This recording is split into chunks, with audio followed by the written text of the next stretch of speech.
बे जायगायाव आरो बिनि अनगाबो खासिबारि गामि दं, जाब्रांपारा गामि दं, सुक्ला इरिगेसननि गाहायाव बे गासै 4 किल'मिटार एरियायाव माने गोबां माने दै खुरखानायनि जाहोनाव बे गामिफ्रा गासिबो माने गावसिनि न'खौ बोथ्रोद दा फिसा दुब्लियाव बिसोरो रायजो जादों, नाथाय बेबो दाबो खुरखागासिनो दङ आरो निजारगावनि MV स्कुलाबो दा दैयाव लांजानानै दा गोदानै बिसोरो फायसयलाङै दा माखासे न'खर बेनिफ्राय गासिबो खुरखानानै लांजाजोब्बाय, स्कुलाबो लांजाजोब्बाय बेबायदि अबस्था। नाथाय दासिमबो दै खुरखानाया माने थाबथायाखै।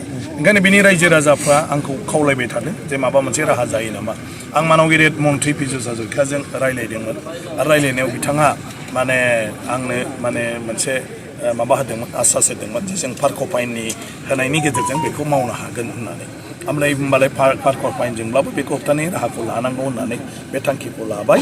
दा जोङो 4 किल'मिटार एरिया बेवहाय गासैबावबो पार्क'फाइन होनानै बे खुरखानायखौ होबथानायनि खामानिखौ दिनैनिफ्राय मावजेनबाय आरो आं सानो बे खामानिया थारैनो बे जायगायाव दै खुरखानायखौ माने होबथागोन, एसेब्लाबो आधायैब्लाबो होबथागोन आरो जों बाखि माखासे हाबाफारिखौ लासै लालांनो हागोन। बबावबा माथावरि होनाय बा माबा मोनसे होनाय बेखौ आंनि समस्थियाव अलरेडि सुक्ला इरिगेसननि माने गोजौआव सुक्लायाव बेबायदि 9 किल'मिटारनि मोननैबो साइडआव पार्क'फाइन होनाय जादों आरो देग्लाय नुदों रिजाल्टआ खुब मोजां।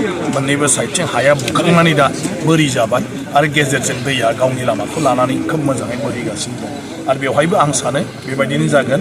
बे सुक्ला इरिगेसन दानि 30 बेडेड हस्पिटाल आरो बे जिथु सुक्ला पार्क बेनिफ्राय जागायनानै 4 किल'मिटार गाहायसिम दा आपातत जागोन आरो उनावहाय जों नायबावनि बेखौ बे जुदि साक्सेस जालाङोबा गासिबावबो जोङो पार्क'फाइननि गेजेरजों बे माने सुक्लायनि अनगाबो जिथु बरनदि ओनसोल बेफोरखौबो जोङो हयथ' खालामहैनो हागोन आरो। बेवहाय माथावरिया गुबैयै माने जोंनो खामानियाव होआखै। गोबां जायगायाव ससेबाबो माथावरि होनाय जादों, नाथाय जिहेतु खुरखानायासो बेवहाय माने बयनिख्रुइबो देरसिन जेंना। माने दैया सायाव थांनायनिख्रुइ खुरखानाय, गतिके माथावरिब्लाबो खुरखा माथावरिखौ लांजोबो। बेनिखायनो बे खुरखानायखौ होबथानाया बांसिन गोनांथि दङ। ओंखायनो बेवहाय माथावरिया जाया। आंबो प्रप'जाल हरदोंमोन, नाथाय नायबाय टेकनिकेलि आरो जिखिनि माथावरि माने बबेबा 3 किल'मिटार बबेबा 5 किल'मिटार जों बानायदोंमोन बे माथावरिफोरखौ अलरेडि दैया लांफिनबाय। गाज्रिफोर बल्डार पिटसिं होदोंमोन बेफोरबो थायाखै आरोखि। नाथाय जोङो पार्क'फाइनखौ थोरोबथाम थोरोबब्रै होनाय लोगो पार्क'फाइनखौ सौग्रावै दैया लोरबां जानानै बेवहाय उनावहाय हा बुखाङो, खुरखानाया खमायो आरो। ओंखायनो बे जोंनि ओनसोलनि थाखाय, सा ओनसोलनि थाखाय पार्क'फाइनानो बयनिख्रुइबो साबसिन दा खामानि होगासिनो दं।